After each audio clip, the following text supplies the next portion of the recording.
Welcome to Daily Life Connection, our video talk time, as we continue to explore who God is, how He operates, and what difference that makes in our daily lives. Now, before I start today, I probably need to explain the flames. These are not the flames of hell. This is a motorcycle t-shirt from a shop here in town, and just in case you're wondering about that. Today, I want to talk to us about who God is as we see Him through Jesus.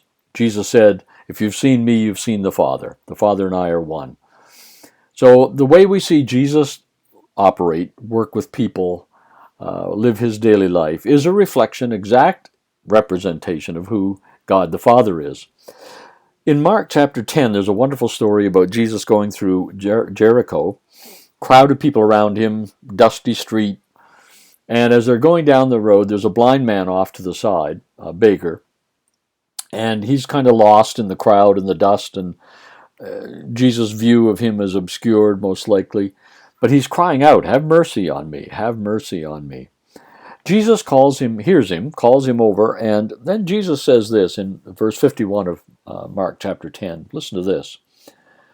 Then Jesus said to him, what do you want me to do for you? What do you want me to do for you? This is shocking. A God who serves others. In those days, all the gods of the Romans and the Greeks and the other cultures, all the gods wanted humans to serve them. If you served them, they might be pleased enough to bless you with sunshine or whatever. But none of these gods had a disposition of serving people. So when Jesus says, what do you want me to do for you? He is reflecting a major characteristic of who His Father is. We see it again in John chapter 13, don't we, at the Last Supper, when Jesus takes a towel and a basin and water and washes the dirty feet of His disciples. A low caste job. Nobody who was anybody would do that kind of a job. But here's the upside down world of who our God is and what His kingdom is like. In the kingdom of this world, the more important you are, the more people serve you. The more important you are, the more perks you have. Your own private parking place with your name on it, or a corner office, or whatever it may be. Success brings perks and people serving you. Jesus said that's not His kingdom. That's not how God operates. The Father just considers a true sign of greatness is a heart that serves others. Just amazing. I know we know that. I know you've probably heard all that before, but I wonder if we really grasp what it means. Jesus said, if you want to be great, serve others. If you want to be important, in fact, He said, the more important you become, the more you need to serve others. That's the heart of who our God is. He is a God, and almost is shocking to say it, isn't it? He's a God who serves us. Yes, I know we serve Him out of love and so on, but His primary relationship with us is one of giving of Himself.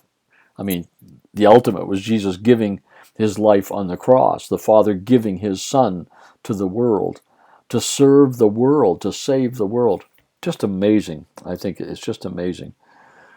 So today I want us to think about that. I want us to meditate on that idea that He is a God who serves and values service as the highest sign of success and importance and greatness. God bless you as you think about that today. And if we're going to reflect Him, then our prayer, I think, needs to be, God, let there be a servant heart in me. Now, I was almost finished, but I think I'm going to go on for a minute here. The only way I can have a true servant heart in me is if I am confident in who I am in Him.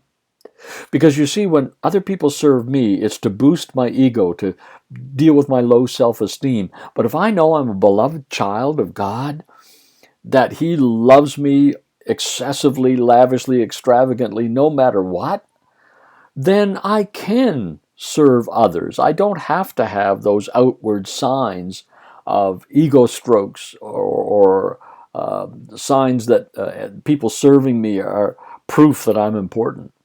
Does that make sense to us? I think it does. Jesus, isn't that interesting? In John chapter 13, in fact, Jesus says, knowing who He was, He got up from the table and served them.